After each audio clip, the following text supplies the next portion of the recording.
Hello guys, আসসালামু আলাইকুম। কেমন আছো সবাই? বাংলাদেশে পড়াশোনা সেটা নিয়ে যে একটু কথা বলতে চাই।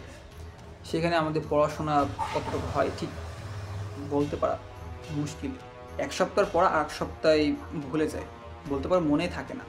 আমাদের পড়াশোনার জগতে প্র্যাকটিক্যাল করাটা অনেক বেশি গুরুত্বপূর্ণ, কিন্তু আমাদের প্র্যাকটিক্যাল হয় না কখনো, বলতে পারো। আমাদের কিভাবে উপরে উঠতে হবে সেটা আমাদের প্র্যাকটিক্যাল যদি স্কুল কলেজে যেখানে হোক যদি দেখানো হয় তাহলে অনেক ভালো হয়, কিন্তু সেটা কখনোই করানো হয় না। শেখানো হয় কীভাবে অন্যের পা চেটে উপরে উঠতে হবে। তবে এসব বলা আর না বলা কোনো মূল্য নেই, বলতে পারো। কারণ বাংলাদেশের বর্তমান যে পরিস্থিতি, আমার মনে হয় যে শুধুমাত্র সার্টিফিকেট অর্জনের জন্য প্রতিটা ছাত্রছাত্রী পড়াশোনা করে।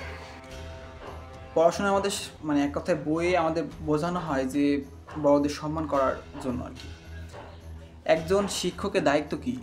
প্রত্যেকটা ছাত্রকে সমানভাবে দেখা। কিন্তু একজন ছাত্র যখন তার কাছে প্রাইভেট পড়ে, সেই ছাত্রটা তার কাছে একটু বেশি প্রায়োরিটি পায়। সে আগে যেই সম্মানটা দিত, ওই কথাটা জানার পর মানে যে জানা কি, যখন বাস্তবে দেখতে পাবে, ওই সম্মানটা কি তার ভিতর থেকে আর আসবে? কখনোই না। বর্তমানে বাংলাদেশের এমন একটা পরিস্থিতি, আমি গতকালকে একটা বিষয় দেখলাম আর কি। বাংলাদেশ থেকে হার্ভার্ড বিশ্ববিদ্যালয়, নাম তো শুনেছই। যদি বাংলাদেশ থেকে কোনো মানুষ হার্ভার্ড বিশ্ববিদ্যালয়ে পরীক্ষা দেওয়ার জন্য যায়, তার চান্স পাওয়ার শতাংশ থাকে 4%। কিন্তু বাংলাদেশে যদি বিসিএসের ক্ষেত্রে যদি সে পরীক্ষা দেয়, তার সম্ভাবনা 1%-এরও কম। আজকের মতো আমরা এখানেই বিদায় নিচ্ছি। দেখা হবে নতুন কোনো ভিডিওতে। ততক্ষণ ভালো থেকো। টাটা।